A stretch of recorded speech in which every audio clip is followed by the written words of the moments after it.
Hi guys, how are you all? This is FJ What If? Today we are going to discuss about what if Naruto was Madara's student part 8. Before start the episode, please like and subscribe my channel. Chapter 8 Heritage and the Mask. Naruto Uzumaki, more commonly known by his alias Ryuyoke's, was currently creating a special seal that would be tattooed on his body. He was kneeling on the floor of his new hotel room. The only article of clothing on his form was a pair of black pants. After his kidnapping at the hands of the Onin, his old hotel room was damaged, much to the anger of the hotel manager. There were multiple sealing symbols transcribed over his body and all converged on the back of his neck. "Is it ready, Zetsu?" questioned Naruto with deep authority. Yes, replied the plant man. "But why am I doing this? I don't wish for a repeat of my kidnapping a few days ago. Sealing isn't an easy art. It takes time to create advanced seals that could have warded off the Onins, such as barrier seals, but they take time. Time that I do not have the luxury of having," clarified Naruto. The Uzumaki was deeply disappointed in himself on how easily he was captured, but like he said, barrier seals and protective wards are not easy to create, and therefore, he didn't have time to create them, not since he was juggling around with missions from the Mizukage and his date earlier. This seal Zetsu is similar in design to my chakra nature seals on the palms of my hands, where I subconsciously channel chakra into the seal, and when I activate it, it changes into one of my nature affinites. However, this seal activates on its own when it feels a disturbance in my chakra, when I'm under a genjutsu, or when my body is feeling sensations it shouldn't feel. When I'm under a genjutsu, it disrupts the flow of my chakra, breaking me from the genjutsu, and say if I was unconscious, it would send a jolt of lightning chakra through my body, restarting my brain, breaking me from unconsciousness," explained Naruto, to which Zetsu nodded in understanding. It must have taken a while to develop. "So how do I focus the seal on your neck?" asked Black Zetsu. "Perform the boar, tiger, snake, horse, rabbit and ox hand seals, then place your hand on my neck and focus your chakra in your palm," continued Naruto. Zetsu performed the necessary hand seals, and placed his hand gently on Naruto's neck, where the symbolic markings over the blonde's body crept their way up his body, focusing itself on the back of Naruto's neck. Zetsu wondered if this was painful for Naruto, but he detected signs of agony from the Sharingan wielder. But Naruto had a high tolerance to pain from his training with Madara, so this really was painful for him. All the symbols on Naruto's body had finally arrived on his neck, and Zetsu removed his hand and beheld a sun that had curved flames sprouting from it. "Thank you, Zetsu," said Naruto bluntly as he placed his hand over the seal. "Tell me, have you found a training area that suits my tastes?" asked Naruto emotionlessly. The plant man shook its head at this, which caused Naruto to sigh. The training ground within the mountain's graveyard was not yet finished, even with the amount of white Zetsus working on it. "And what would you prefer from a training ground?" asked White Zetsu, grinning. Naruto stared at Zetsu in restrained annoyance, and he elaborated on the question. "Someplace dark where the light of the sun doesn't shine as brightly, so I can improve upon my senses, that doesn't require sight, preferably with lots of terrain, so I can adapt to an environment where the land doesn't favor me. Also a place cut off from society where not many people would know of its existence. That would be perfect," spoke Naruto as he prepared some green tea from the hotel room's small kitchen. Zetsu nodded at his master's command. But there was one question which was confusing the plant man, a question that was gnawing at his mind. "Why didn't you kill Sasuke Uchiha?" queried Zetsu. Naruto stared neutrally at Zetsu while drinking his tea. White Zetsu knew that stare all too well. It always unnerved him, and the end result was he'd either end up on the floor, dead, or Naruto would answer him, although Black Zetsu had nothing to fear. "You're asking why the one person in the entire world that I had a perfectly legitimate reason to kill." Naruto stopped his sentence, choosing his words carefully. "You're asking why I spared him and not the other way round."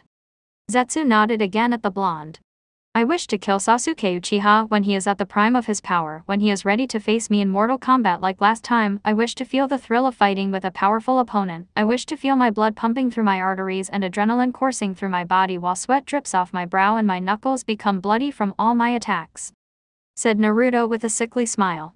"I didn't kill him because I wanted to. I didn't kill him because he didn't deserve to die by my blade.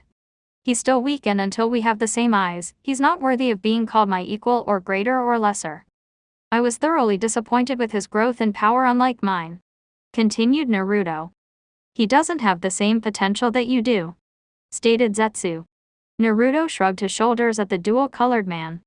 "You know, I was surprised that the old goat let me live after he found out about that detail. uttered Naruto, moving the conversation away from Sasuke. Zetsu agreed with the blonde. He could only theorize why Madara had let Naruto live after he found out about that certain information. Maybe because he did it to spite that but Zetsu stopped his sentence when he heard the sound of a door opening from within the hotel room. And in walked Konan, wearing her Akatsuki garb, her neutral expression in full force. The blue-haired woman had accepted the fact that Ryu would speak with Zetsu often. The plant man spy would be Yokaza's most trusted confidant. He just wouldn't trust her off the bat, and she didn't really trust him either. He still hadn't told her the details of his plan, but she only assumed that he would. "I wish to speak with you," stated Konan. Ryu shrugged his shoulders, which to Konan was a sign to go ahead. "Alone." Ryu turned his gaze onto Zetsu, a silent signal to the plant man. Zetsu started to disappear into the ground, its Venus flytrap appendage closing. When Zetsu had left, Ryu turned his attention on Konan, as if saying with his eyes, "You have my attention." Konan took a deep breath and decided to say what was on her mind. "I wish for you to meet Nagato," spoke Konan with utter surety. "I met him barely 2 weeks ago," deadpanned Naruto. Konan sighed, exasperated. "I meant the real you," continued the female Akatsuki member. "Nagato must know that he's being manipulated by your fake Obito." Naruto continued to stare at Konan passively.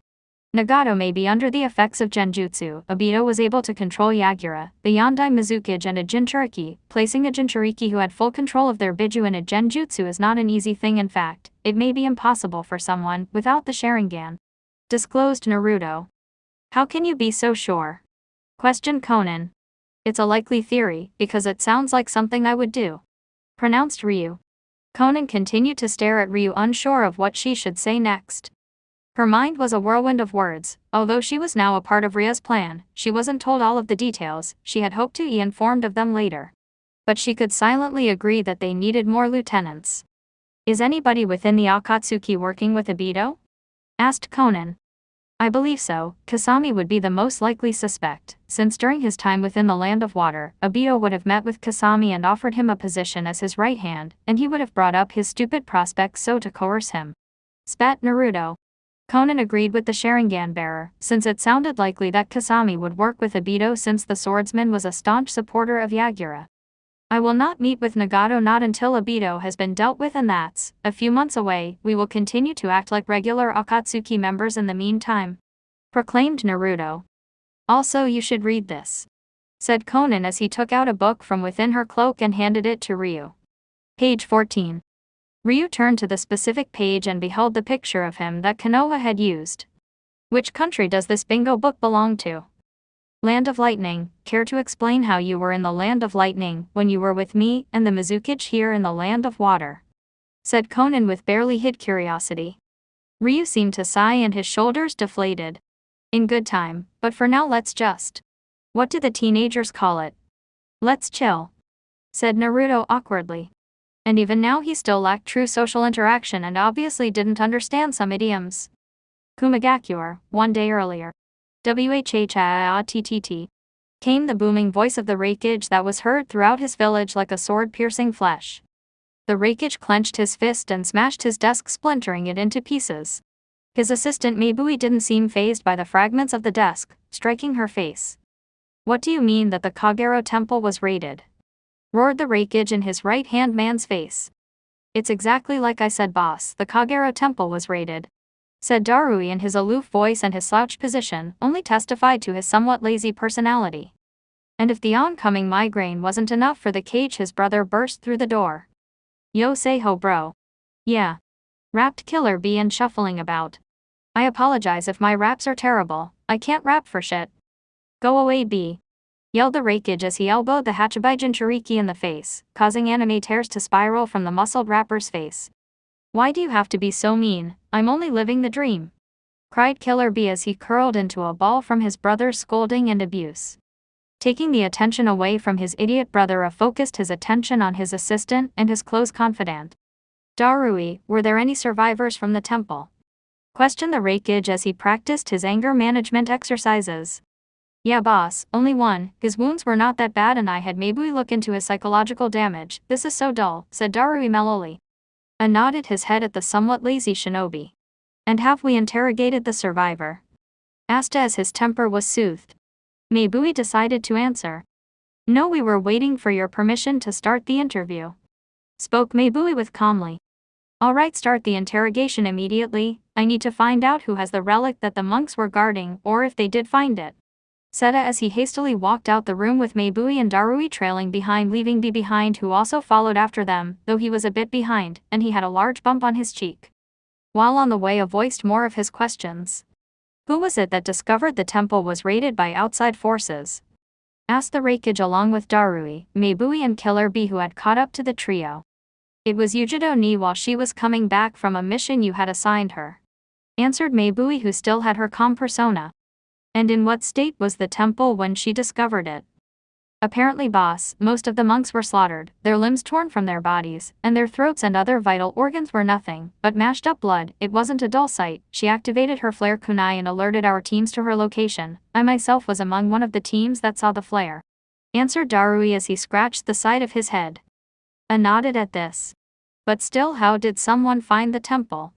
It's cut off from society except for high-level shinobi of Kumigakure who are aware of its existence, said Meibui, curious. None of the three bothered to look behind them, and saw B working on his raps.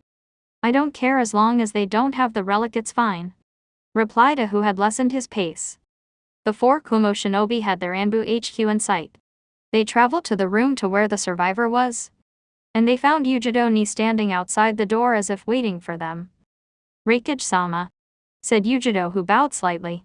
The Reikage nodded his head. Darui tells me that you were the one that discovered the monastery in disarray, said the Reikage. Yujido nodded her head at this.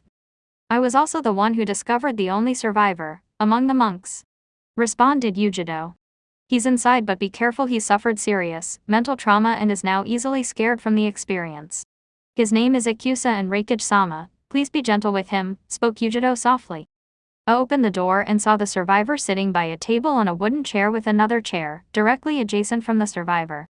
But I was shocked to discover that the survivor was only a 10-year-old boy who wore the monk's standard article of clothing, gray and white hakamas with long sleeves that covered their arms and hands, but instead of the red obi tied around the waist, the boy's obi was light blue, possibly signifying his rank among the monks. So this was Ikusa. I sat down in the free chair directly opposite the boy. Tell me, Ikusa, what happened at the temple? And who raided it? Queried A.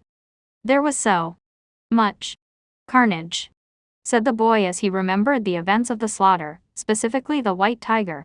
It had almost found the boy while he was hiding, he had almost died, and the man in the black armor. He scared him the most. He just seemed empty, as if he didn't have any emotion, like he truly lacked emotions or remorse. He remembered as his father, Tadakai, confronted the man only to be met with death as he watched his father murdered before him like a sick animal using the relic he had sworn to protect with his life. There was a man, spoke the boy. I leaned forward, listening to every word that came out of Ikusa's mouth.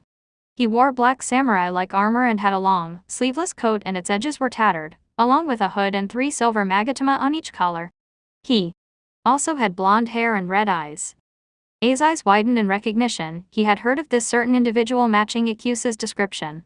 It had to be him, there was no one else, but he needed more information. Does he have the relic? Does he have the Tonbaguri no Tsurugi, dragonfly cutting sword? Asked A hastily. Ikusa stared into the cage's eyes, his brown eyes searching for something. Yes.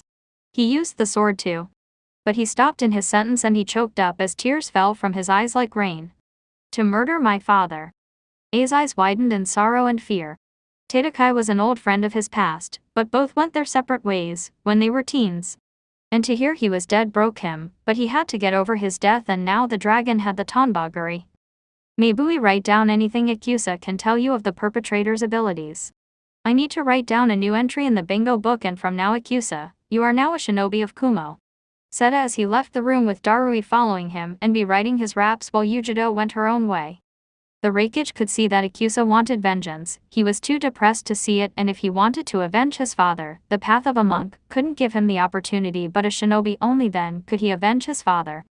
When I entered his office he took out a bingo book, Konoha's bingo book, and read everything there was on this certain ninja. He scoured every page of the Raider of the Kagero Temple, and he frowned and scowled. Everything about the man spoke about a person, bred to kill, trained in every aspect of shinobi arts, and combat a man who could rival a cage. If the Reikage compared shinobi to animals, then they would be dogs and this man, a wolf. Ryu Yokeis, snarled the Reikage. Now in Konoha, Tsunade Senju was tending to her duties as Hokage of Konoha.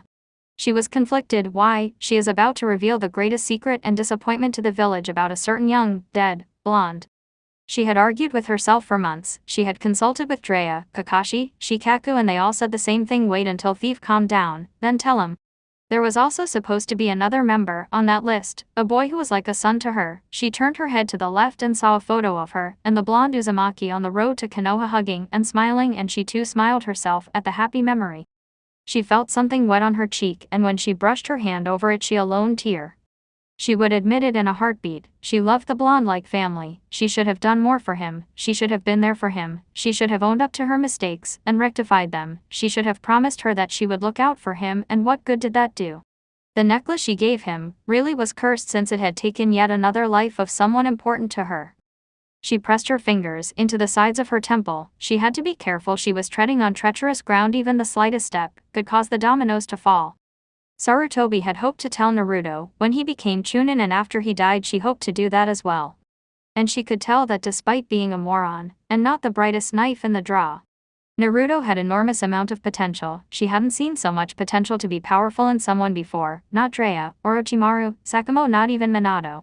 She believed, no, she knew that someday Naruto would surpass her grandfather Hashirama even without the Kyuubi no Yoko. She then frowned. The Kyuubi hadn't been seen in years, as its chakra was still coalescing, and the fox hadn't taken shape yet. Tsunade had less than 3 years until the Kyuubi reformed.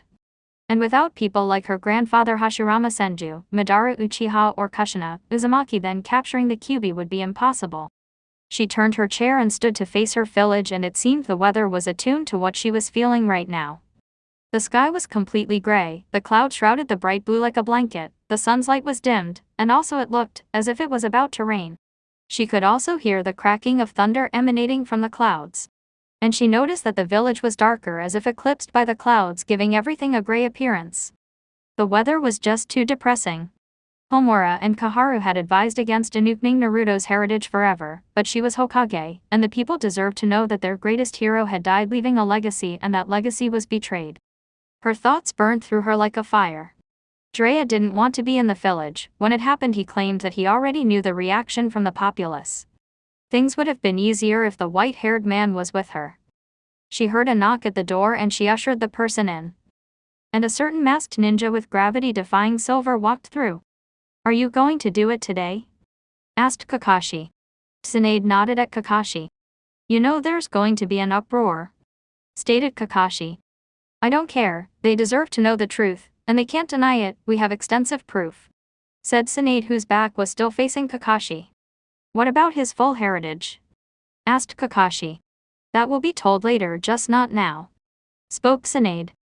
However, the two occupants were unaware of the third party watching them from the roof. "It's time. I hope he's finished his project." With Naruto, he was currently drawing seals on a certain article of clothing, something he had been creating before his father had died.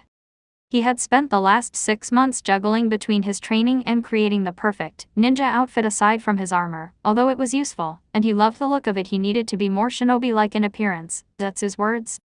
So he was creating an outfit perfect for him both in style and usefulness, and imbuing seals into it which would only enhance its purpose.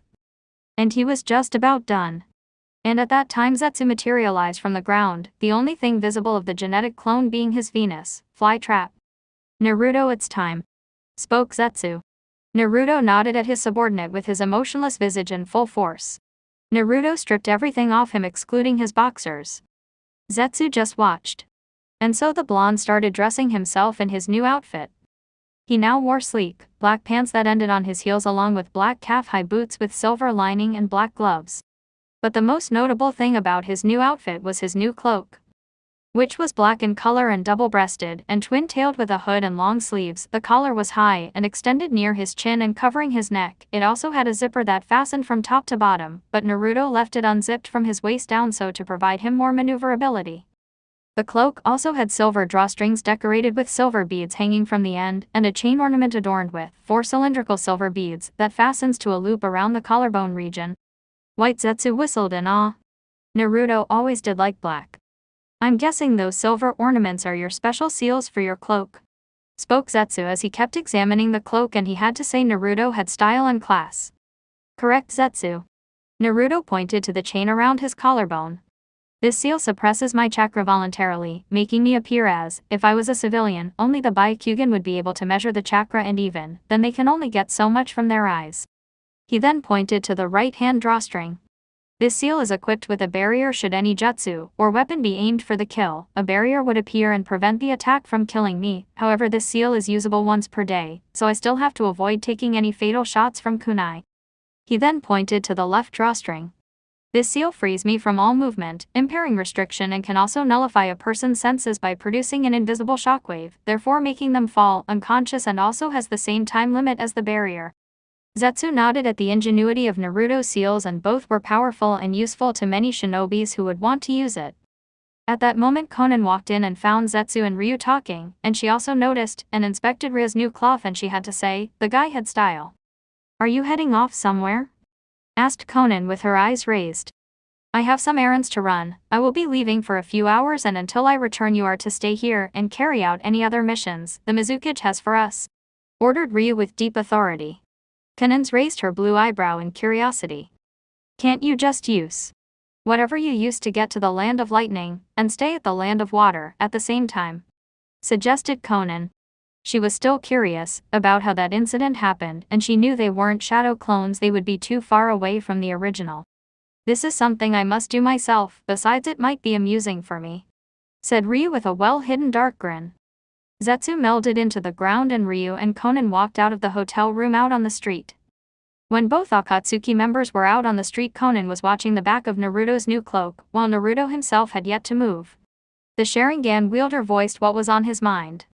I am aware that you don't fully trust me. I can feel your doubt radiating off you like a light, spoke Naruto, surprising Konan. Although you trust me more than Obito, the fake me, you can doubt me. I don't care, but if you want to help me kill Obito, you have to trust me. Konan didn't say anything, except she stared at Ryu's back as he was walking away from her. Ryu pulled up the hood of his cloak. The only part of his face that wasn't obscured were his nose, mouth, and chin. Good day, Konan, was Ryu's last words as he disappeared in a cloud of bats. Konan listened as the flying mammals surrounded her, and she noticed that instead of deep, black eyes that bats are known to have, each had a pair of blood-red Sharingan. Their high-pitched squeaks and the flapping of wings echoed around Konan as she watched as the bats flew away to some unknown location in the west. Itachi Uchiha was sitting down in a forest. It appeared as if he was meditating, but his thoughts were preoccupied with the newest member of the Akatsuki, Ryu Yokeis.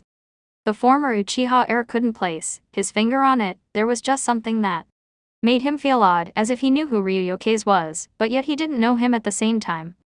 But what unnerved Itachi was that it appeared as if Ryu was emotionless, literally, and the way he threatened Titan, Itachi could tell that was false rage.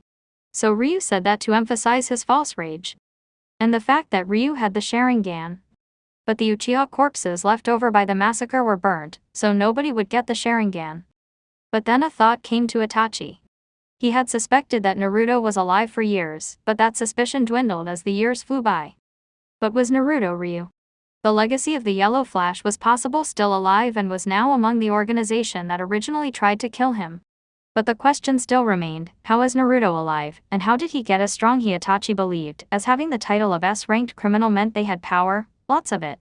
Could it have been the masked man that brought Naruto back and trained him, the masked man that helped him massacre the Uchiha? Itachi saw his partner Kasami walking over to him, and both partners walked on the road to their next mission, and Itachi cancelled his thought on the masked man and Ryu.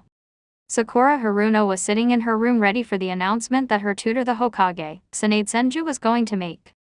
The pink-haired girl was told nothing about what the announcement was, only that it was urgent since Tsunade had called the entire village. But something told Sakura in her heart that it had to do with Naruto. She couldn't explain it, she just felt that it was about Naruto. And even after 2 years, the pain of losing him was still gripping her being. Sometimes she would wake up from her sleep chanting his name, and the only place she could see him was in her dreams. And what she did in those dreams, she could only wish they were real. But every time she awoke from the dream, a cold feeling would wash over her. Getting off her bed and checking herself in the mirror, Sakura had noted that she had changed quite a lot. Gone was the obsessed and delusional girl, she was now replaced by a confident and determined woman with a hint of stubbornness. She believed in her mind that she was a strong kunoichi, and it turned out she had a natural affinity towards medical ninjutsu, which turned out she was like a fish in water, as if she was born to perform medical ninjutsu. She opened her window that led to her balcony and made her way to the Hokage Tower where Tsunade was going to announce the news. Konoha appeared as if it was dreary, as if the life from the village had left the world along with Naruto. The clouds were starting to turn black, and a few drops of rain were felt by the villagers as they gathered in front of the Hokage Tower. None of the occupants in the village noticed a cloud of bats circling around in the gray sky. The flying rodents just circled around an electrical pole like vultures who had discovered a corpse. Then too the bats started bombing each other in a kamikaze-like way. And from their bodies a figure was starting to take shape as more bats collided with each other. And the figure emerged shrouded by black mist and landed on the electrical pole gracefully. The figure was wearing a black cloak with black gloves, and his hood was up obscuring most of his face except for his nose, mouth and chin. This place hasn't changed at all. It's still repugnant as ever, spoke Naruto as he surveyed the village with his blood-red eyes. I never thought I would return here, but I really want to see the reaction from the villagers. I want to see if they hate me even more or will kiss my grave in gratitude and greed or possibly pity. The wind blew his coat violently and some strands of his hair blew a little. He scoured among the horde of people looking for anybody that he could recognize. However, watching the people's reaction was not the only reason he was here. He was going to do something he never got to do when he last visited. And luckily the detection barrier around the village thought he was a civilian with his new Fuinjutsu enhanced cloak. He was able to spot some people he could recognize, such as two idiots wearing green jumpsuits and terrible haircuts. A feral-looking boy, with a large white dog and red fang tattoos on his cheeks. He remembered that this certain individual lacked any real intelligence.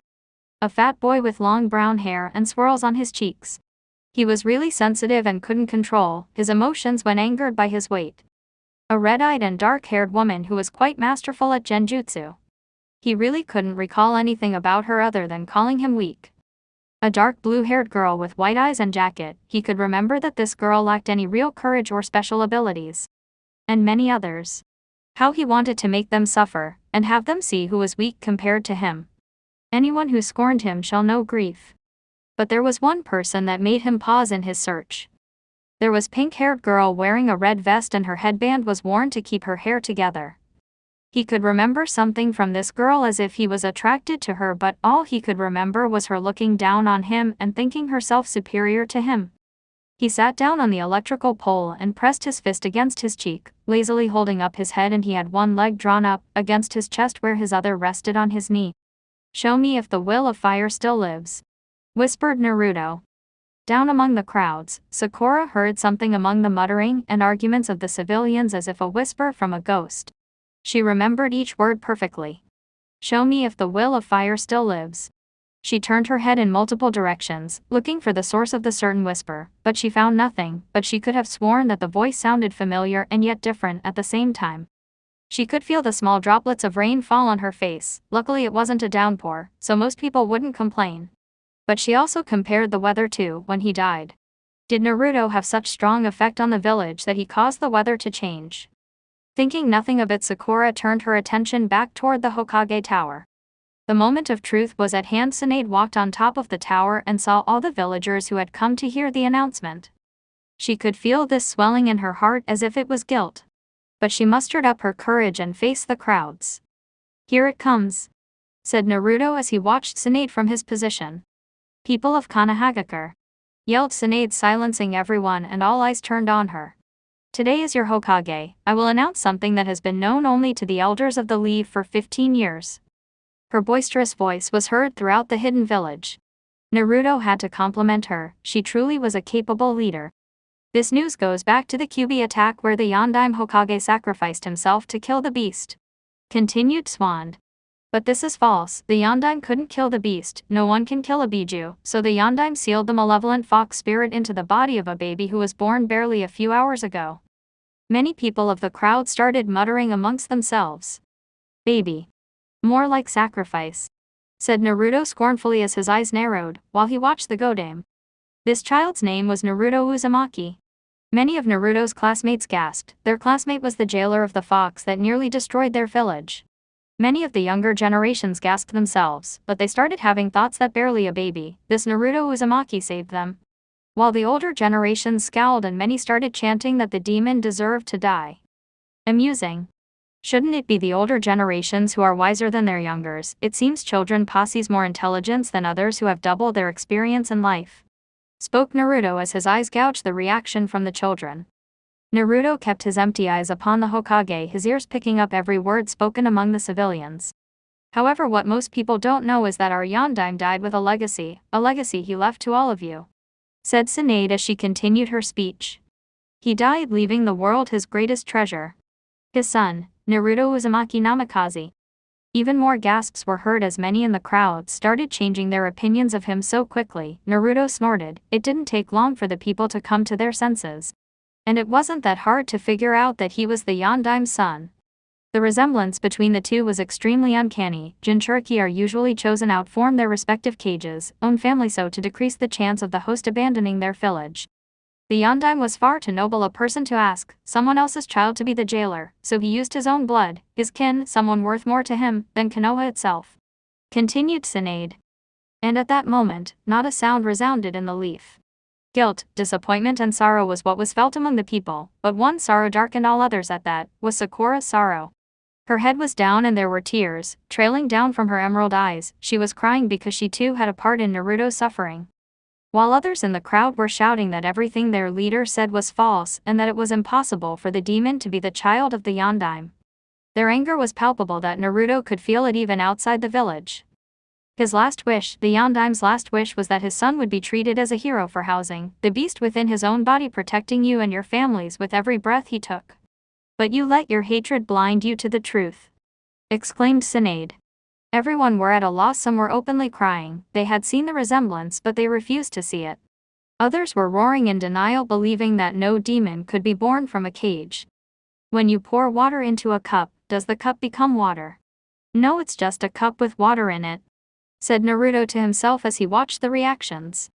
Many were chanting among themselves about how they failed the Yondaime and the Sandaime.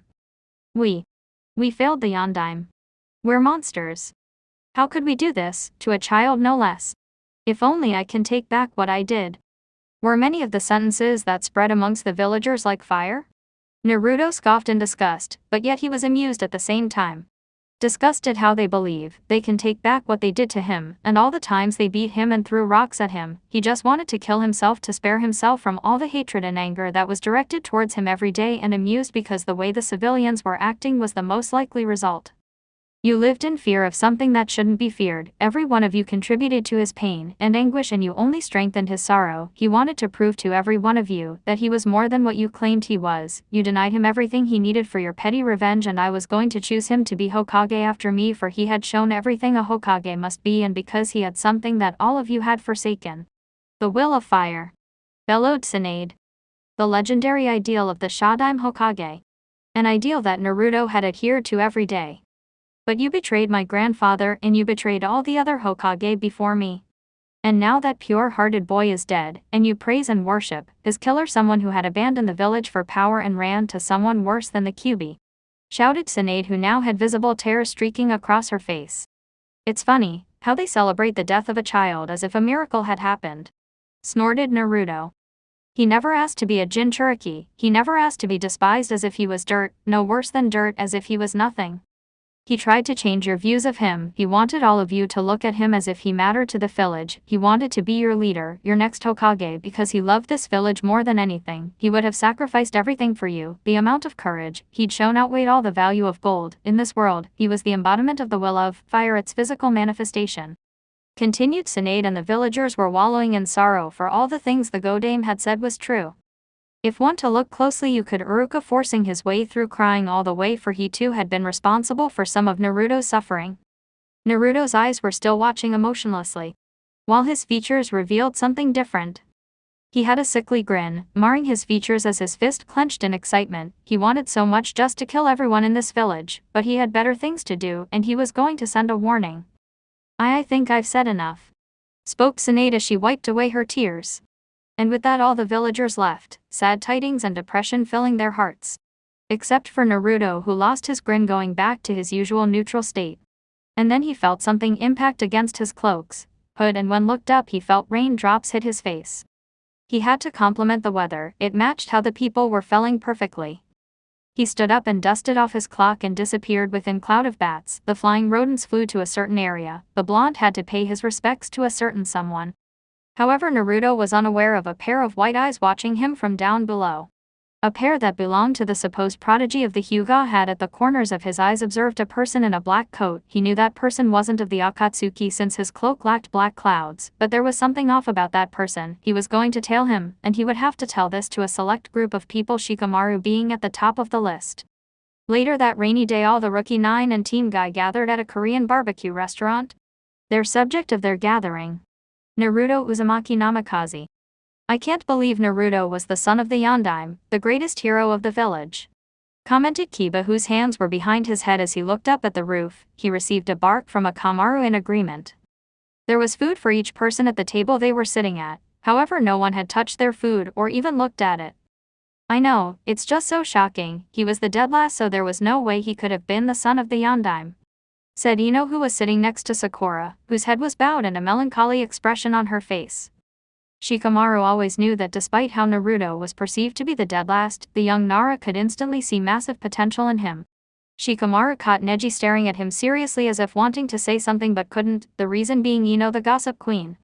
Drea-sama was the dead last of his academy days and he's now the most powerful member amongst the Sannin, commented Shino blankly. Tenten nodded her head at the bug user, same with Choji. "It's so unyouthful how people treated him, they had nothing to fear. The most youthful Yondaime was a master at sealing, so of course, he knew how to contain the beast properly," responded Lee. "And Naruto-kun was always sad, it's just and nobody could see it," stuttered Hinata. "But, to go through something like that, the entire village hating him for something out of his control, to bear what that requires," spoke Choji, who was slightly depressed. "An amazing amount of courage and fortitude," said Neji, finishing Choji's sentence, and the Hyuga prodigy had yet to take his white eyes of Shikamaru. "Could we have lasted in Naruto's shoes?" asked Tenten. Many of the others shook their heads at this question. "It's too late now, Naruto's dead, there's no way to bring him back. He deserved better, we were his friends and comrades, and were we there for him when he needed us most? Because he was there for us," uttered Shikamaru. And everyone nodded at him because it was true. Naruto would help any one of them, in a heartbeat. He never had what he have, a family, that's all he ever truly wanted, and we could have given him that, because we were his friends. The only person who had yet to say anything was Sakura. She held her arms tightly so to not break down crying in front of her friends. She could never claim to understand Naruto's feelings, she couldn't empathize with him. Sakura got up from her seat and left the room, so nobody could say the tears that were spiraling down her face. She loved the blonde knucklehead, to hear of his suffering was like a knife was driven through her heart. She needed to be away from everyone. The cloud of bats flew across the village, their squeaks and flapping reverberated the air. And their sharingan piercing the atmosphere. The flying mammals saw a familiar sight and they descended from their safety in the sky, and they dive-bombed each other, again and again as a black figure appeared on soft grass as his feet lightly came in contact with the green floor. Naruto's bat cloud form dispersed and he found himself within the Konoha cemetery. He had come to pay his respects to only one person, no one else mattered to him.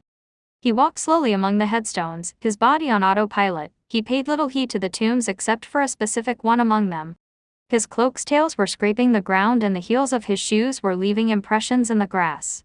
The rain was still pelting the cloaked person as he made his way to an all too familiar headstone.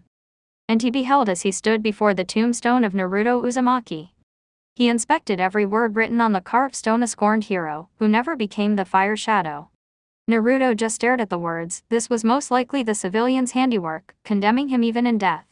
He rubbed away the dead flower petals that decorated the headstone. "It's been a long time. Old friend, I can't count the number of years it has been since I last felt your presence," started Naruto talking to his grave. "You were just a mask which melded with its wearer. And you believe that your friend is worthy of redemption. And your promise to that pink-haired girl was empty and hollow. Scolded Naruto to the headstone of his psychological mask. He created that mask to shroud his pain and fool the villagers, but however after spending so much time with the mask it melded into his being until Naruto became the mask. But when he died the mask was shattered. But still the real Naruto referred to his old persona as his friend, because for a time, he had believed that the people would accept him and the mask would become the face. But it was not to be. The face and the mask were as different as the moon and the sun, but still they coexisted with each other, but now only the moon remained, which was lost without the sun's light. The mask and the face, despite having different personalities, were one and the same person. Whenever you chipped at the mask, the face would also feel the pain. Love is made of the negative emotions that shape us, same with hatred, but when we lose the positives and the negatives we are left as nothing but hollow beings, empty and devoid. Monologued Naruto. And he was right, without either a person would be barren. This is what happens when someone adheres to the will of fire, an ideal created by a fool and followed by idiots. He then felt the presence of someone's chakra coming in from behind him. He saw the same pink-haired girl from before, yet he couldn't remember her name. He recognized her face, but he couldn't remember her name. The trace memories he had of her were blurry, but he could remember that she was always angry at him for some reason. She walked up next to him and eyed the headstone. She was carrying a bouquet of white roses which were thoroughly drenched in water. And her hair was damp and her eyes were overshadowed. She then looked at Naruto, who hadn't moved from his position. "Have you come to spit on the demon's grave?" snarled Sakura while leaking a small amount of killing intent. Because she had heard many times in the past that people would go and spit on Naruto's grave. "No," said Naruto. "Just come to pay my respects to a friend," spoke Naruto as he bowed his head a little. Then Naruto turned heel and left, his black cloak draping behind him, protecting him from the rain. Sakura was surprised by this statement and she watched as the retreating figure walked away. "Wait," she called out, and the black figure who stopped in his stride and turned his head a little but without exposing his face. "Who are you?" Naruto pondered the question, and when he thought about it this feeling would wash over him. It was uncertainty. Who was he? Was he Naruto Uzume, Ryuyoke's Madara Uchiha, or was he nobody? Did he even have a face? When he grew up the villagers looked at him as if he was nothing. They didn't care if he was a child or a Jinchuriki. He truly was nobody. Just an empty shell. "I'm what's left. Or maybe I'm all there ever was," spoke Naruto. And he felt like his statement rang true. As if he really was a shell filled with only hatred. "Why are you here?" "I come here so I won't forget," answered Sakura softly as she looked back at Naruto's grave. "Forget about what?" "Him. Memories is all I have of him and I don't want to forget them," spoke Sakura. Naruto turned his body a little, almost facing her. "He will never be a memory," spoke Naruto, surprising Sakura. "Only a reminder." "You're right. Just because you can't remember someone doesn't mean they're gone, so long as they remain with you in the place most valuable to a person, their heart," spoke Sakura softly with a small smile, not knowing that it wasn't what the cloaked man meant. "You truly wish to see him again?" spoke Naruto, referring to his mask again. "I do, more than anything. I want to hold him, to watch him, to kiss him. Just being in his presence will be enough," said Sakura, pouring her heart out. "But yet, he made a promise to me." Naruto was listening intently to the girl. He knew but couldn't remember. "It was a lie. That promise he made to me. He made it to obscure his own pain and to illuminate my happiness, and yet I know now that I was never his friend," sobbed Sakura. While Naruto narrowed his eyes, he still couldn't remember her. That was the main problem surrounding the Sharingan wielder. His memories fluctuated wildly. He could remember everything from his past life in a second, and then, the next he could remember nothing. It frustrated him to no end, knowing that he could and couldn't remember, and this girl was frustrating. He knew her and yet he didn't. Why was she so special? How come he could remember most of his acquaintances, and if he couldn't, it would only take a while for that certain memory to return and leave again? If you wanted to be his friend, you should have been his family. Always there for him when he needed them most, spoke Naruto. But still, even family can betray you. And like Naruto, when we die, we return to the nothingness. Sakura bit her lip in confusion. She turned her head to look back at Naruto's grave and then back at the man, but found that he was gone. However, she could hear loud screeching and flapping of wings. Shikamaru was playing shogi with his father Shikaku Nara. It was a pretty even match for the lazy geniuses. They were trying to outsmart each other, but it was useless, because each were trying to predict each other's thought and moves before they even made it, which led to even more thinking about what move they will make after the move, so it was the longest game in shogi history. Why can't the writer of this story just choose who the winner of the game is instead of going into detail about this troublesome game, troublesome writer? Spoke Shikamaru, calling out to the writer.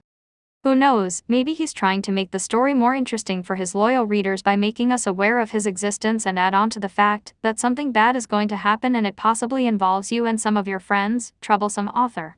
Replied Shikaku as he hadn't made a move in 5 minutes, even though it was his turn. And just then their mother, Shikamaru, and wife, Shikaku, walked in saying that someone wanted to speak to Shikamaru. Shikamaru got off his seat and went to the door. Troublesome writer, hope he doesn't kill me off, muttered Shikamaru as he slumped to his door. And standing before him was Neji, who was soaked with liquid dropped by the clouds. We need to talk, Shikamaru. Spoke Neji seriously. Is the writer going to kill you off? Asked Shikamaru lazily. What? Responded Neji curiously, with one eye narrowed and the other raised.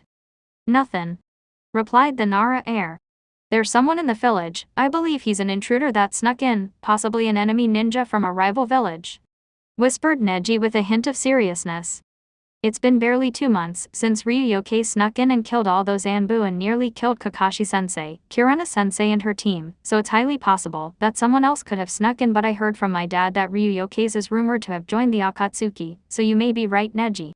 Spoke Shikamaru, which surprised Neji at the number of words the Nara said, for he rarely ever uttered one word. We need to be careful. If the village found out we have been infiltrated again, it could cause a panic, and we should take some pressure of Hokage-sama's back by dealing with this ourselves. Neji nodded in agreement. We need a capable team to confront this person. Also, he may not be alone, he could have some allies with him. We need people trust, preferably people we have worked with and are on friendly terms, that way we would be familiar with their fighting styles. Spoke Neji. Shikamaru nodded in agreement. I'll gather the others, was Neji's final words before he left to gather a team. So many memories came to him. He could remember everything about this place. He remembered when he cried from the villagers, ignoring his existence, when he cursed the villagers in anger about why they hated him, how he dreamt of suicide while wallowing in despair, how he used to hide when fear took hold of him, and when he felt hatred, he just wanted to slaughter every one of them. Naruto stood outside his apartment, escaping the rain that poured over the village of Konoha. His apartment. Sarutobi had given it to him as a present when he was kicked out of the orphanage. He was too young to remember why, but now that he was older he understood perfectly. His apartment wasn't a 5-star hotel, and it wasn't a shitty motel, it was just normal. It wasn't too small, and it wasn't too big, it was just right, although there were signs of decay and age, such as the cracks in the walls and leaks in the plumbing and the chipping of wood from the floor. It wasn't dirty and it wasn't clean. He could remember all the ramen he used to devour and the leftover cups he dropped on the floor. There were bugs and oozy smells radiating from his home, but there was always at least one pest in every household. He would search the house to bottom, searching for the cockroaches that nested within his clothes. He would sometimes spend hours searching for the insects and then stomp on them with his boot. All in all, it was home. But now when he looked at his apartment, he couldn't remember ever looking like it was now. The door that led to his home was broken off its hinges except for a single hinge, which was barely holding the wooden rectangle. One touch and the door would fall. There was graffiti along the walls leading to his apartment. Go to hell, demon. Son of a whore. You should have died the day you were born. Should have killed yourself, fox brat. Uchiha-sama saved us. Those were the words that were painted on the walls. Also, Naruto couldn't sense any chakra signatures resonating from the building. It's as if the inhabitants just packed up and left. Maybe they left after they died, so the other inhabitants wouldn't come into contact with the demon's nest. Naruto walked up to the door and gently stepped over it. When on the other side, he gripped the sides of his door and softly hefted it, breaking the hinge, and he positioned it like it should have been. When he turned around, he saw the state the inside of his apartment was. The floors were burnt and the wood was broken and holes caked the ground. Everything that was his was destroyed. His refrigerator was on the floor and large chunks were missing from the machine. His bed was heavily burnt, and its springs of the mattress were visible. And there was even more graffiti, saying even more hurtful things. There were glass shards scattered amongst the ruin, and the windows bore cracks and fractures in the windows and jagged edges as sharp as blades. Naruto took a step forward and he heard something crack beneath his foot. When he looked down, he saw something. He bent down and brushed away some splintered wood. And he beheld a picture. Its glass was broken and the frame was cracked. But there was something about this picture. In the photo there were 3 people. A silver-haired, masked man, a dark-eyed, dark-haired boy, and blue-eyed blonde and a pink-haired girl who appeared to be giddy at the prospect of something. The masked man appeared to be smiling with his eye while patting the heads of 2 of his students, the 2 boys. The dark-haired one was brooding and looking away from the camera, as if he had other stuff better to do than be there, while the blonde had his arms crossed, and was scowling at said dark-haired boy in jealousy and aggravation. The girl, even now he couldn't remember why she was happy. From his eyes Naruto could tell that this girl would not last long in the shinobi world.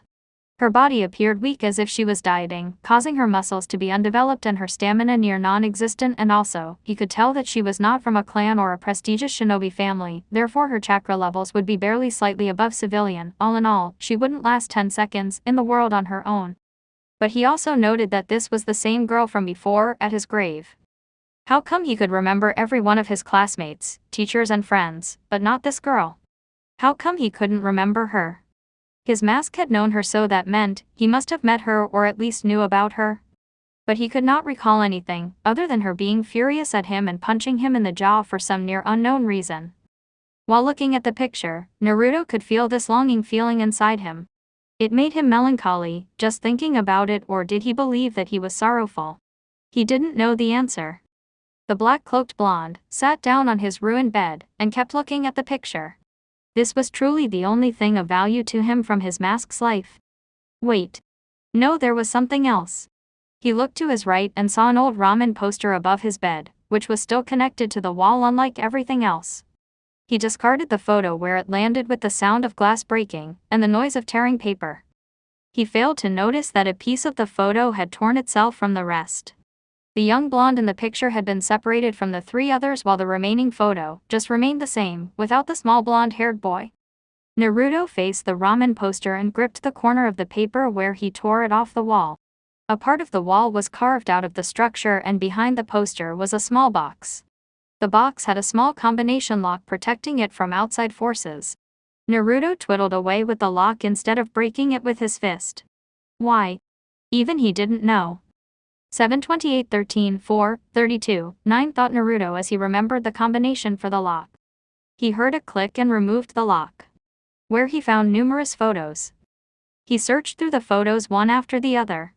They were mainly photos of his mask with his friends, teachers and family. His old self would have smiled at the heartwarming moments with Tsunade and Drea, along with some of his friends, and Sarutobi, his surrogate grandfather, and Iruka and Konohamaru. He never smiled at any of the photos, he was just empty.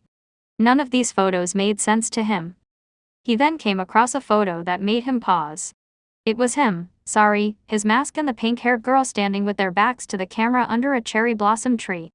He didn't know why this picture had caught his scrutiny. He didn't know many things that had happened between his training and his infamy. He decided not to ponder it for now, but the girl was not important. He threw the photos to the floor and walked out of his old apartment forever. He had a score to settle with someone. Mauricio Almeida was the meaning of the word sloth, as in lazy. He was a tall and fat, and upon his finger were jewels from all the corners of the shinobi world. He wore elaborate kimonos made from the finest silk Konoha had to offer. His home was flowing with gold, emerald, sapphire, ruby and diamonds, pearls and platinum. Mauricio was vain, cowardly, snobbish, greedy, sluggish and arrogant. He was a member of the Konoha Council and was a loyal supporter of Sasuke Uchiha. He even recommended that Sasuke have a statue erected in his honor. But the Hokage had slated Sasuke as a missing nin. Mauricio and his supporters had tried many times to persuade the Hokage, Tsunade, but she was just as stubborn as her teacher, where instead of killing the demon, she welcomed it and even thought of that boy as a son. Mauricio believed that the fox had tricked the mind of the Hokages. Obviously that was what a fox would do. He had tried many times to kill the demon by starving it by bribing the shopkeepers, who declined his money, saying that killing the demon is its own reward, which pleased the fat man to no end. But he has had a good life. The demon was dead, the village was safer than I has ever been, and no trouble had been caused aside from Ryuyoke's. Mauricio was a civilian councilman, one of the wealthiest men in the village, and he had a great family. His father was still around, and kicking along with his mother, and he has 3 siblings, a brother and 2 sisters. Night had fallen over the village and it was still raining. Mauricio noted that it had rained more ever since the demon's death. However, not being a shinobi, of course, made him unaware of his surroundings. Where he didn't see or notice a black cloaked figure tailing him like a shadow who was literally walking behind him, their steps perfectly cinched so not to create a sound. This shadow had red eyes with 3 tomo in each iris, which were spinning rapidly. Mauricio heard a sound behind him, and spun around but was met with nothing but a cat eating out of a trash can. Mauricio huffed at the creature and restarted his trek back to his mansion. While the figure in black was watching from the rooftops, his black cloak whipping in the wind and drenched by the rain, and his red malevolent eyes were burning with intense rage that anybody could cut, the palpable anger that filled the air. When the fat councilman saw his home, not too far away, he sighed in happiness. However, he was blissfully unaware of the tragedy inside and a dark hatred lurking within. Mauricio walked in and saw his mother making dinner in the kitchen. "Hey Kaya-san," called out Mauricio. His mother turned around and smiled at him. "Hello Mauricio," said his mother softly. "What's for dinner?" said Mauricio excitedly. "Ramen," answered his mother. Which made Mauricio face fault. "Kaya-san, you know I hate ramen. I should have closed down that stand of ramen cooks long ago for serving the demon," spat Mauricio. Apparently, even after the great announcement, he still believed that a boy, the son of a hero, was still the demon. "I'm sorry honey, maybe you should have something else," suggested his mother. But before the councilman could answer her, his little sister Mario Omeda came running up to him and gave him a large hug. "Ni-san, you're home," cried Mario in happiness. "Hello Mario, were you good for Kaya-san?" asked Mauricio as he got down on his knees to become eye to eye with his sister. Mario nodded her head at her brother, who patted her hair gently. "Also Mauricio, a friend of yours came by earlier, he's waiting for you in your office," said Mauricio's mother. "Really? Who is it?" questioned Mauricio with a raised eyebrow. "He didn't say other than he's an old friend of yours," replied the Omeda matriarch. "Well, I do like old friends," said Mauricio as he scratched his chin. "Cool, see you Kaya-san." Mauricio was quite cheerful about the prospect of seeing an old friend again. He cherished the moments when he would hang out with his friends, which were few in number, and they too were also on the council. When the Omeda reached his office, he saw the person his mother was talking about sitting in his chair. His hand was clenched into a fist and idly holding up his head, and his leg was crossed over the other as if showing signs of authority. The chair was made of leather and sewn to perfection, and it took days for it to be made. He was currently scrutinizing a painting of Omeda being hefted to the heavens by angels, and he was naked in the painting. The painting was directly behind the desk, which was one of many things that occupied many other items and doodads in the office.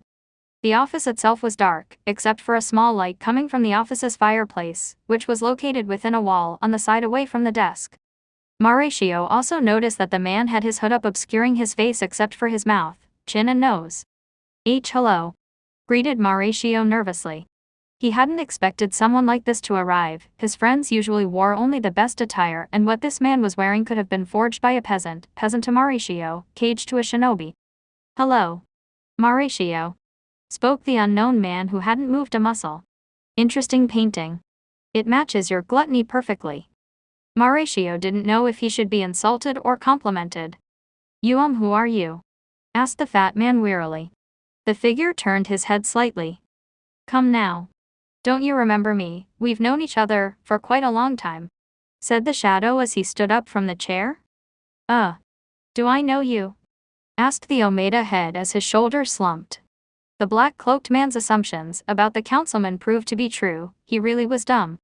"Allow me to enlighten your memory," said the man as he withdrew his hood. The first thing Mauricio noted was that the man was extremely handsome, even more handsome than he is. He had sun-kissed blonde hair which was patterned into a low ponytail that went down between his shoulder blades, which was currently resting on his shoulder. At least half of the ponytail was wrapped in bandages, and he had strands of hair, framing the sides of his face that went down to his chin and a few strands that fell between his eyes, which were narrow and slightly round, and his face was narrow with a defined jawline, but his eyes were the most frightening thing about him. They were a pair of Sharingan, the blood-red eyes of the cursed and near-extinct Uchiha clan. Mauricio knew he had seen this man before, but he just couldn't remember where. "Ah, Yondaime Hokage, you've returned from the dead," praised Omeda. But he was obviously not put off by the dead eyes staring at him. "Wrong, think again. A little harder this time," said the figure. And Mauricio did just that. "Okay, blonde." Wait, the only other person who had that shade of blonde was thought Omeda before it came to him. He knew who this person was. "You're the demon," yelled Mauricio as he pointed a finger at Naruto and fell on his behind and started scurrying away as best he could. Naruto started clapping at the man. Despite his low intelligence, he was able to figure out something that no one else could. "Congratulations, you should be proud. One in the elemental nations has figured out my identity so quickly. However, you are mistaken about one thing," spoke Naruto with a small smirk. "I'm no demon. I'm a dragon. Also, I left a gift for you downstairs," said Naruto as he pointed to the door leading out of the office. With that, Mauricio ran out the room, leaving a pungent stench which irritated Naruto. Did he have to piss himself? Mauricio ran as fast as his fat, flabby legs could carry him, Naruto walking in a brisk pace after him.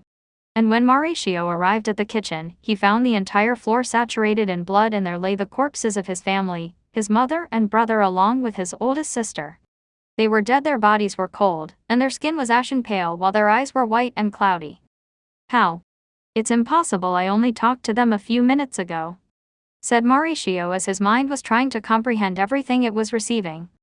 "The wonders of Genjutsu, of course you would know nothing about it since you being a fool," spoke Naruto aloofly. He turned around and saw Naruto standing behind him with a small smirk. Mauricio hurried into another room, leaving Naruto alone in the large kitchen. When the councilman came out, he was holding an oversized spiked ball which was larger than his head, and it appeared to be heavy to lift. Naruto observed that there were tears trailing down from Mauricio's eyes with a hint of anger, but mostly sorrow. "I will use my family's legendary weapon, the invincible flail that's been passed down from generation to generation. With this ball I'm basically invincible," roared Omeda. "Let's crush the demon, Jegatsuberi." Mauricio charged at Naruto, who was unafraid of the human hippopotamus. But Mauricio tripped over his own feet and his face smashed against the spike, ball breaking his nose and dislodging several teeth. "Ah, you're stronger than I anticipated if you were able to make me trip over with your mind," accused Mauricio. But Naruto sighed. This man tripped over his own feet because he couldn't keep his clumsiness in check. "Maybe I should cut out your tongue instead of your heart, your ramblings are giving me a headache," complained Naruto. The blonde strolled up and gripped the large ball with one of his hands and threw it away as if it was a beach ball, where it tore through the walls of the mansion easily. "Maybe killing all your family wasn't enough. Perhaps this will cause you to know suffering," spoke Naruto as he gathered chakra into his left eye. "Tsukayami." Mayekeo was transported to a red world with black clouds. Then Naruto appeared. "As of now I will force you to watch as I slaughter your family again and again for 5 days. Starting now," spoke Naruto as a katana manifested in his hand, and Mauricio's family also appeared. She slashed through Mauricio's sister's skull. "No!" yelled Mauricio as he watched his family slaughtered before him. And they disappeared as if they were ghosts, with Naruto standing before him with the same katana. "What's wrong? We only have 4 days, 23 hours and 59 minutes left," stated Naruto as if nothing bothered him. And Mauricio's family appeared again and again as he watched Naruto butcher the ones closest to him. Again and again Mauricio watched as his family appeared, and they were brutally murdered in various and cruel ways. He cried, he called out for Naruto to stop, but it was no use, the blonde wouldn't listen, he just kept killing his family again and again. Mauricio found himself in the real world suddenly, and he dropped to the floor crying and screaming, saliva dripping from his mouth, along with a bit of froth on the corners of his lips. However, he was still able to maintain consciousness, which was rather impressive for a non-shinobi. "I was certain that would cause you to go brain dead, but it seems your stupidity saved you by creating a psychological wall within Tsukayami," spoke Naruto. "Well, I guess that I just have to break down that wall." Mauricio looked up and saw a person floating beside Naruto, whoever it was, wrapped in translucent ribbons which unwrapped to reveal his little sister Mario. Mario. gasped Mauricio. In terms of physical resemblance, you two look nothing alike, however I can sense her chakra signature is 67% similar to your own, she's your relative, no doubt. I wonder what you would do if I did this, said Naruto as he unsealed the Tonbagari no Tsurugi from the seal on his right wrist. He brought up the sword inches away from her neck, never moving his position other than his arm. He slowly brought the blade against her neck, and as Naruto knew, the blade doesn't even have to touch you to cut you. Mauricio, gasped Mario. A large slash-like trail of blood started to spout out of Mario's neck, which only bled more as the blade grew closer. The slash kept growing larger and kept cutting through her neck where it was about halfway. Mauricio watched in horror as the dragon was slowly killing his sister before his eyes. Time seemed to stop for the fat man as his sister's head crashed to the ground and her lifeless remains flopped to the floor like a fish. Naruto picked up the head and threw it at Mauricio, who sputtered around at the sight of his sister's head. Trust me, your family is not the first council family I've murdered this night, announced Naruto as he drew the Omeda's attention. The Otoribashi family and the Iba family have all met the same end. Why you're killing the counselors and their families? Stated Mauricio as he kept staring at his sister's bodiless head. Why yes, the ones who wronged me, the ones who denied me a right to live, the 3 other counselors that could tolerate my presence in the village will be spared. At least they never did anything to me, continued Naruto. Mauricio started having flashbacks when he would see Naruto as a young boy proclaiming he would be Hokage, and the number of times he had been summoned to the council chambers without the Hokage in the room at the time. The boy at the time was too ignorant, he didn't know why he was summoned or who summoned him. And each time Omeda and his supporters would try to undermine the Hokage's authority. However, the elders of the village were a thorn. They kept Naruto alive because they knew how valuable he was, especially Danzo. He would keep an eye on the boy with his root soldiers, making sure he wouldn't die. Omeda did what any person like him would do, he of course ran hoping to get away from Naruto. While Naruto himself walked out of the mansion.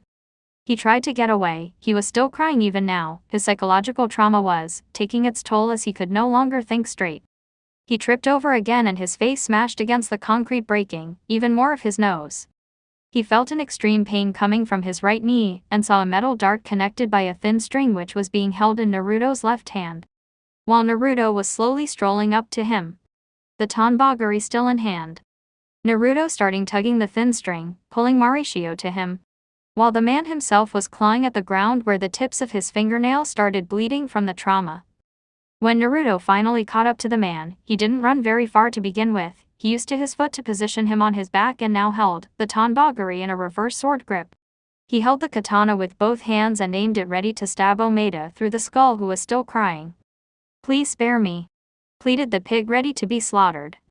But Naruto didn't listen as he thrusted the Tonbagari through the man's mouth without restriction, killing him and blood pooling all around him, mixing with the water left by the rain. My vengeance was fun while it lasted, spoke Naruto as he hefted the sword and sealed the katana into his wrist seals. He pulled up his hood obscuring his eyes, and left on his merry way. The blonde infiltrator was strutting down the streets of his once home village.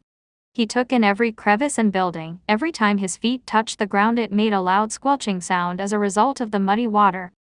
Then he saw a familiar building in sight, one where he found sanctuary and solace. Ichiraku Ramen was open. Although he had some ramen in his training days, he never had a full-on bowl of his once favorite meal. His decision came in the form of his stomach. Growling a little, he sighed and made his way to the ramen joint and sat down in his once usual spot. He could remember faintly all the times he came to the store when he was sad, happy or angry, and usually a bowl of ramen would quench his emotion at the time. He found the young ramen cooks working away at their noodles and soup. They would notice him eventually, so there was no point in calling out to them. When Ayame turned around, she saw a black-clad man in one of their stools. "Hello, welcome to Ichiraku Ramen," greeted the cook. "Hello, may I have some miso ramen with servings of pork, please?" asked Naruto. Ayame nodded at him and told her father the order. Tuki also looked at the man. "Terrible weather we're having," commented Tuki as he peered out of his shop. "I like the rain, it's very soothing and content," replied Naruto. "It's been like this ever since." But he trailed off, hoping to not remember that sad time. "Never mind. So what brings a stranger like you to Konoha?" asked Tuki, whose frown was replaced with a grin. "Meeting with old friends," answered Naruto. Tuki nodded and decided not to press into it, thinking it was personal. "Order up," said Ayame as she placed a bowl of steaming ramen in front of Naruto, who broke the chopsticks and helped himself to the noodles. He noted that nothing had changed about the ramen, it was as great as ever. He could only wish he had the recipe so he can make some for himself.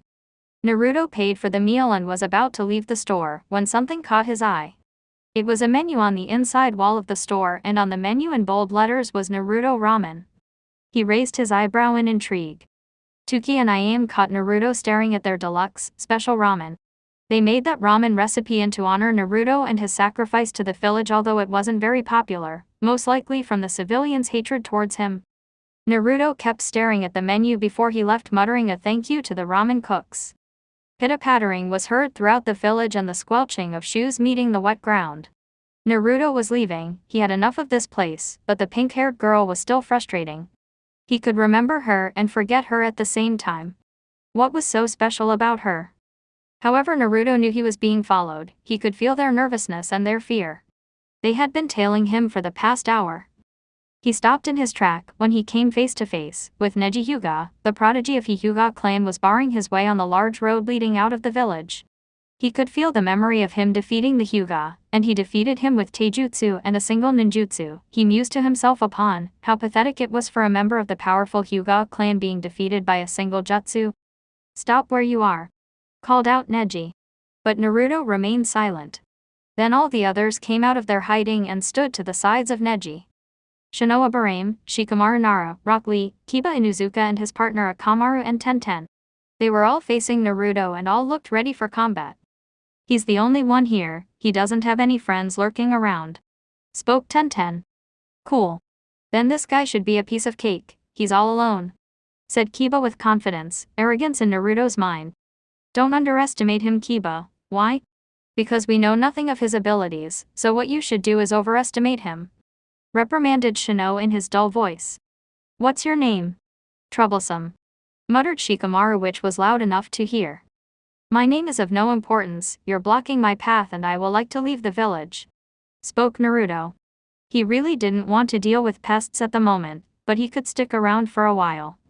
Tenten took out a kunai and threw it aimed for Naruto's head, but the Sharingan wielder caught it with his index finger through the ring of the blade.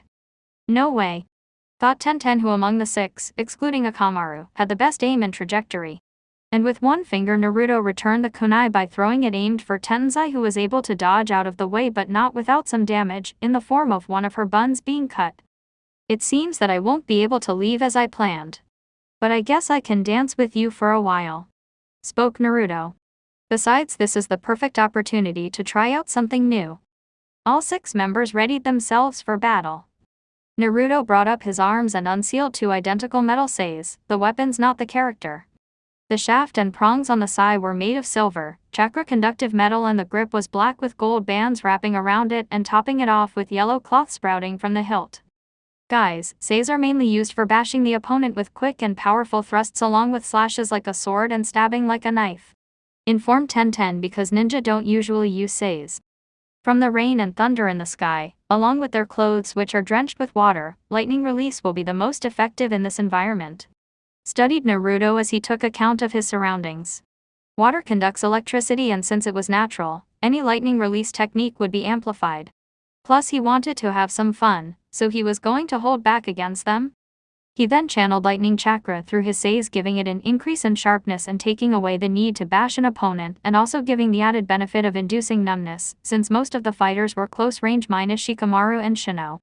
"Okay, never mind," said Kiba as he prepared to fight. Neji activated his Byakugan and observed his opponent's chakra. It was about mid-cage level, and the signature was familiar and different at the same time. It's like Neji had seen this chakra before, but it was so different that he couldn't recognize it.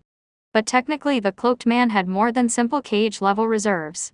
"But before we begin," said Naruto as he sealed his left sai and formed a single hand seal, where seal arrays appeared on 4 buildings around them that was about 1.5 square miles.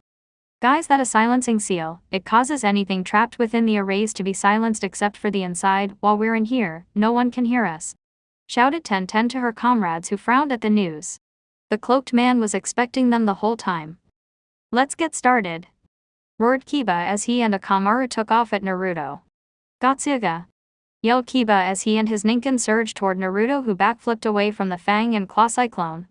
Kiba gritted his teeth at the guy. That was one of his fasted techniques, and the man easily dodged him. Naruto took a defensive stance with Seize with their shafts facing towards him and the handles facing away. Neji and Lee charged forward, intending to take advantage of their years of teamwork. Neji aimed a Juken shot at Naruto's arm, but Naruto used his speed to redirect with simple movements of his Seize and blocked Lee's kick aimed for his head with his other weapon. Neji aimed for a double Juken tap to the chest, but Naruto strafed by him and tried to cut his arm with his lightning Seize. But interference from Shikamaru's Cageman no Jutsu forced him back. Naruto could remember that Shikamaru was a deadly opponent if you got caught in his shadow, and if he was, Naruto would be easy prey for the rest of them.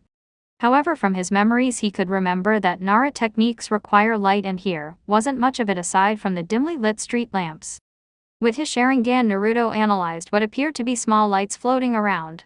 Upon further inspection, Naruto saw that they were fireflies, a lot of fireflies, since one bug wouldn't be enough light for Shikamaru, and of course, someone who specializes in bugs would be Shino.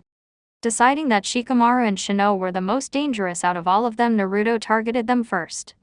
The cloaked blonde ran past Neji and Lee and strafed away from Kiba and aimed one of his Seize to stab Shikamaru, who was crouched down on the ground having his shadow chase after Naruto. Naruto saw a small glint to his left and blocked it with his lightning Saiyan to see that it was Tenten who was throwing kunai and shuriken at him. To Naruto, the projectiles were moving slow, therefore making it easy for him to deflect and block. Konoha Senpu! Yelled an annoying voice, and he saw Lee flying towards him aiming a kick at his temple, but Naruto blocked it with only little time as he spun around to Lee's backside and stabbed him in the back with his sai. Lee yelled out in pain as he felt the point of impact becoming numb from the lightning. Naruto swept his foot under Lee, causing the green-clad boy to fall where Naruto was ready to stab him in the neck. But in a span of a few seconds, Naruto heard a voice. Hakusha! Yelled Neji as he fired a vacuum shell at Naruto, who was blasted away a few feet but was relatively unharmed. Neji had to use about half the required chakra because he wasn't fast enough to kill Naruto and save Lee at the same time. Naruto smirked. Holding back on these guys turned out to be fun. Tenten jumped over to her teammate and checked him over. Lee, you okay? I'm fine, Tenten. He didn't pierce me that deeply, but I am a bit numb, answered Lee. I wouldn't take any breaks if I were you, warned Naruto, who none of them had figured out it was him. He sealed his Seize and went through some hand seals. Reitan, Raka Kaminari no Yari, lightning release, falling lightning spears, yelled Naruto as multiple bursts of lightning fell from the sky trying to hit the six-leaf nin. Neji, seeing the lightning falling, was doing his best to avoid the electrical spears. Tenten and Lee Wei, not as lucky, where the lightning was just scraping against them and numbing their bodies, where unfortunately, because of their water-soaked bodies, the lightning traveled around their bodies, electrocuting them. Shino was able to create a shell of beetles surrounding him and Shikamaru, but the bugs could only hold out against the lightning because of the intense heat, so he kept having to make the shell smaller and smaller with layers of insects. While Kiba and his partner were dodging the spears with their canine reflexes. Eventually the lightning stopped and Naruto went on the offensive, slipping into a offensive stance with the shafts of his Seize position for stabbing and cutting. He threw one of his Seize at Shino's bug shield, which had a rope of lightning connected to it where it penetrated through the shield, and he pulled himself towards the bug bunker by using the lightning rope connected to his sai. He burst through the shield ready to kill Shino and Shikamaru, but he found himself surrounded by explosive paper tags and a hole in the ground which was being filled up by the protective beetles. Fumina, said Naruto as the paper tags blew up around him, burning him and the beetles, leaving the wet ground singed, which quickly became wet again from the rain. "Ha, got you," said Tenten, who was panting from dodging all the lightning. "Neji, is it over?" asked Kiba. Neji, using his Byakugan, was able to see the cloaked man laying on the ground face first until it blew up in a cloud of smoke. Shadow clone, thought Neji. Everybody don't let your guard down, he's D-, but he was stopped mid-sentence as something burst from the ground in front of Kiba, where it slashed him horizontally across the chest and vertically on the left side of Kiba's chest. Naruto must have replaced himself with a shadow clone before he pierced the bug shield. Kiba coughed up blood as he looked up at his attacker, and he saw the black-clad man holding his crackling Seize stand above him. Akamaru, seeing his friend and partner hurt and in danger, leapt to Kiba's aid only to be brutally kicked away from Kiba by the cloaked man. "Dogs should stay in kennels," spoke Naruto coldly as he stared at the downed Akamaru, who was whimpering from the pain the kick gave him. Shikamaru acting fast and with the minimal light that he had prepared his Cageman no Jutsu to capture the man. When Naruto saw Shikamaru's shadow coming towards him, he jumped away and threw some kunai at the Nara air. However, they were deflected by some shuriken thrown by Tenten. Kiba, whose body was numb, did his best to crawl away. Luckily for him, Naruto miscalculated the length of his says, otherwise Kiba wouldn't have got off the ground. But his body was still numb. Naruto was currently engaged in a weapon battle with Tenten and Lee. Naruto's electrical says cut through any weapons that Tenten used and had to switch stances, for Lee's taijutsu style was getting annoying. And he had to jump away from the swarm of chakra, draining beetles encroaching on him by Shino.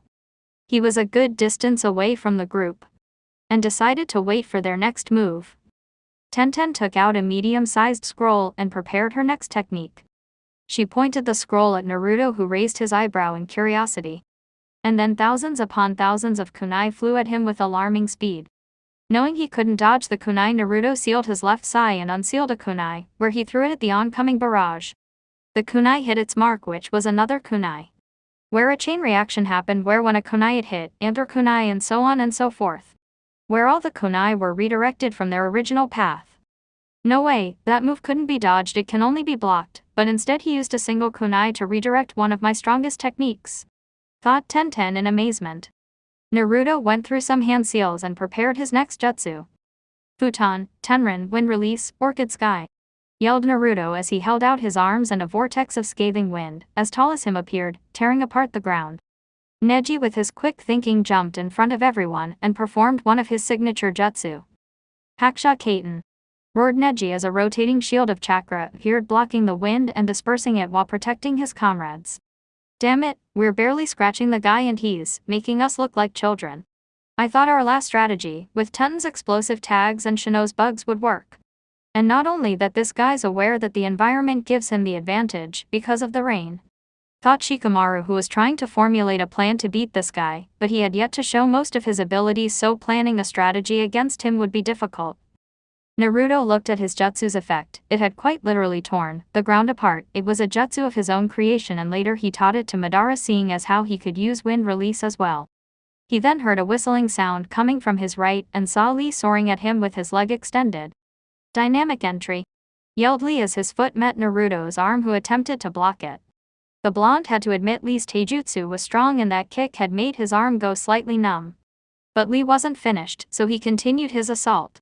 Konoha Senpu, roared Lee as he started, smashing Naruto with his feet, and because he was so close he couldn't properly defend against it. Lee kept hammering at Naruto with mighty kicks, where with each kick Naruto went up a little in the air, and finally, Lee's foot met Naruto's head in a heel drop and Naruto plummeted to the ground, where a dust cloud appeared. Naruto's barrier seal didn't act up because Lee's attacks weren't fatal. Alright Lee, kick his butt, cheered Kiba as the lightning wore off his body and received a bark from Akamaru.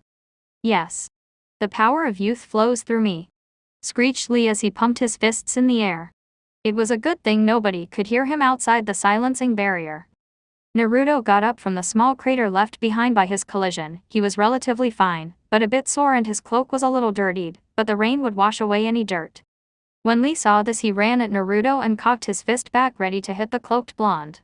But that was what the Uzumaki wanted. Reitan, Kaminari Hitsuji, lightning release, lightning coffin, said Naruto as he held out his hand, and a ball of lightning chakra engulfed Lee, who was now being shocked by the electrical currents, and Naruto's hand was connected to a rope of lightning which connected the lightning coffin and him. Kiba and Akamaru sprung into action. Gatenuya, bellowed Kiba as he and Akamaru started to roll in a buzzsaw-like way, eviscerating the ground beneath them. Naruto performed some one-handed seals. Futon, pouring fu, wind release, howling wind, yelled Naruto as he blew out streams of wind, aimed at Kiba and Akamaru. The wind streams would have hit if it wasn't for the intervention of Shino and his insects. The insects were reinforced and they used their numbers to quell the wind before it hit Kiba, who was still racing at Naruto. Seeing no alternative, Naruto let Lee go and allowed Kiba and his dog to sail right past him. Neji charged at Naruto as Lee was gaining his composure, and the Byakugan wielder was also joined by Kiba, Akamaru and Shino. They tried overwhelming Naruto but to no avail. Kiba tried to claw at him, but Naruto would dodge, giving Neji the chance to seal his tenketsu, but Naruto redirected his attacks while also watching the cloud of insects that Shino would send at him. But Naruto was having fun even while holding back. He was enjoying himself. Battling his old friends truly gave him enjoyment. Neji was getting even more frustrated with this man. Even with superior numbers, this man was effortlessly fighting them all at once. "You're in my range," spoke Neji as a green 8 trigram circle appeared. "Hakurokujuin Sho," said Neji using his most powerful jutsu, and he struck at Naruto. 2 palms, 4 palms, 8 palms, 16 palms, 32 palms, 64 palms. Finished Neji as he sealed all of Naruto's tenketsu. "It's over," huffed Neji, who panted a little.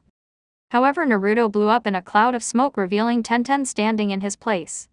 Neji widened his eyes as his teammate stood before him before she dropped on the floor. Naruto had replaced himself with Tenten at the last moment before Neji used his jutsu, therefore escaping having his chakra sealed. Neji gritted his teeth at the underhanded tactic and found Naruto and his lightning says a bit away. "How unyouthful," said Lee as he was attempting to control his anger. "We are shinobi, deception is our greatest weapon, there is no such thing as a fair fight as such, there is no such thing as honor," commented Naruto, which caused his enemies to frown. Naruto went through some hand seals, the others prepared for what was about to happen while Lee took Tenten to safety. "Futon, Swaiskyajiki no Jutsu, wind release, chasing prey technique," yelled Naruto as he blew out numerous wind rabbits. "Please, as if bunnies are going to hurt us," yelled Kiba. "Let's go Akamaru." "Gotsuga," shouted Kiba as he and Akamaru flew at the rabbits like drills, decimating them. However, his technique would have been more useful in defending his comrades, as Shikamaru, being the slowest, did his best to dodge the incredibly fast wind rabbits. But when he moved, his flak jacket was shredded by the cute but deadly creature made of chakra. Neji was able to defend himself efficiently because of his Byakugan, and his Juken strikes were dissipating the wind rabbits. Lee was dodging the rabbits with some trouble. When he evaded, one another would come after him. Shortly the rabbits dispersed, leaving a semi-wounded Shikamaru and perfectly fine Kiba, Lee and Neji. Naruto, knowing Shikamaru was wounded, decided to take this chance to finish him off. "Damn it," coughed Shikamaru as he saw Naruto racing towards him. Shikamaru, in a last-ditch effort, prepared to use his Cageman no Jutsu. But he couldn't form the seals fast enough, and Naruto was already on him, prepared to stab him in the neck. Time slowed down for Shikamaru as the Sai drew closer towards the kill. "Oh no, you don't," come a raspy voice, and the ground started rumbling. Naruto had to steady himself from falling over, and he looked to his right to see a literal human boulder with spiky, sharpened hair. "Will the interferences ever end?" said Naruto to himself. He backflipped away from the human ball so not to be crushed under its weight. "Shikamaru, you okay?" asked the boulder, who Shikamaru saw was Choji. "Yeah, I'm fine, but be careful, this guy is amazingly fast and the weather is on his side as he uses lightning and wind attacks," explained Shikamaru as he held his side in pain. "Yeah, I saw the lightning while I was walking around He Village, and yet I couldn't hear any thunder. So I knew something was wrong," spoke Choji, who was joined by Lee, Neji, Kiba and Choji. "The best thing I can think of to help you guys in this situation is to attack him all at once, so therefore he can't react to every attack," said Shikamaru as he grimaced a little and he noticed that his side was bleeding badly. "Cool, help is already on the way, we just need to stall until they arrive," spoke Choji. "Alright, let us go, my youthful comrades," said Lee, trying to muster everyone's confidence. Naruto threw one of his sais at Lee where it hit him in the chest and penetrated a good deal through his flak jacket, and the sai had a lightning rope connected to its hilt. Naruto pulled himself towards Lee by utilizing the lightning rope, and he prepared a jutsu with a one-handed seal, a jutsu of his creation. "Futon, Uzumeku Rapagukama, billowing gale sides," shouted Naruto as he threw the wind scythe as Lee where it slashed his shoulder, where started to bleed heavily. Naruto performed a flying double kick on Lee's face, which sent the green-clad boy shooting away and hitting a building, making a large dent in the stone. Naruto landed on the ground and performed some more hand seals. "Reitan, Hekar Kuryan Shoutgia, lightning release, thunder lion shockwave," yelled Naruto as he aimed his jutsu at Choji, where a lightning vortex, twice the size of his hand with the head of a lion in the center, flew at the Akimichi. Because of his great size, Choji wouldn't move as fast as opponents such as Neji. But unfortunately it was thanks to Neji that saved Choji's life, where he performed that annoying rotation technique. Shino pointed his arm towards Naruto and his chakra-enhanced bugs flew at him. Naruto went through some more hand seals. Katan, Torapuru Keian Sum, fire release, triple flame claw. Naruto gathered fire chakra into the palm of his hand and drew an inverted red triangle made of fire chakra with claw-like tips on the points of the triangle and fired it like a single beam of fire with the claw tips guiding it. Within moments the bugs were engulfed by the intense heat of the flames. All the Konoha nin got out of the way of the fire beam, so not to be incinerated. It would have been stronger if it wasn't for this downpour. Despite the amount of wind blades my jutsu can create, the bug's number would have overwhelmed it and lightning jutsu would be too precise, so fire jutsu was what was needed. Lamented Naruto. Choji charged forward at his black-cloaked enemy, and used one of his clan's signature jutsu. Uben Beika no Jutsu. Choji's left arm grew suddenly larger and he was about to hit Naruto. But the Uzumaki's speed was far greater than the Akimishi's, where he ducked under the attack and stabbed Choji in the armpit, hoping to puncture a vein that was connected to his heart, a quick, easy but bloody kill. However, Naruto missed and just ended up stabbing Choji in the armpit, but the numbness of the lightning caused Choji to lose control in his arm. Neji ran around Choji and prepared a powerful Hyuga jutsu. Hakuokasha! Shouted Neji as he sent two powerful waves of chakra appearing as a vacuum shells at Naruto, who had jumped away from Choji.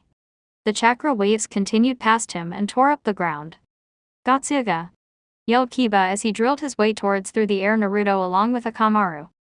Naruto sealed his seize and attempted to grip Kiba and his dog by the throat, and he was successful. With the help of his Sharingan he could clearly see where Kiba's neck was. Once the Uzumaki had hold of them, he slammed the dog and the Inuzuka together, producing a yelp from Akamaru and cry of pain from Kiba. He smashed the two partners against the ground, where he stomped on Kiba's head, knocking him out, and kicked Akamaru away from his best friend.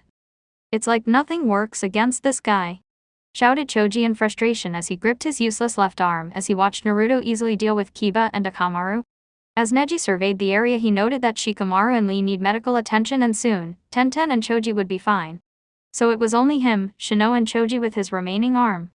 Neji just hoped that help would arrive, and very soon, because he was low on chakra, and Shino was tired from battle. But there was something strange. This guy had used a number of what Neji believed to be high-level techniques. So why wasn't he running low on chakra? Shino prepared one of his jutsu with what remaining energy and chakra he had left. Mushititsumeki! Bellowed the usually quiet bug user as a literal tornado of insects flew out of his sleeves and aimed at Naruto. You're not the only one who can utilize animal-based ninjutsu, thought Naruto. He sealed his left sai and held out his left arm. Hayaku Komori Shashitsu, vanishing 100 bats, whispered Naruto as numerous bats flew out of his sleeve and attacked the insect tornado. Now, since bats are the mortal enemy of insects, the insects were defeated, eaten quickly by the bats, much to the shock of Shino. Bats, commented Neji, as it was peculiar as he had never heard of there ever being an animal contract for bats.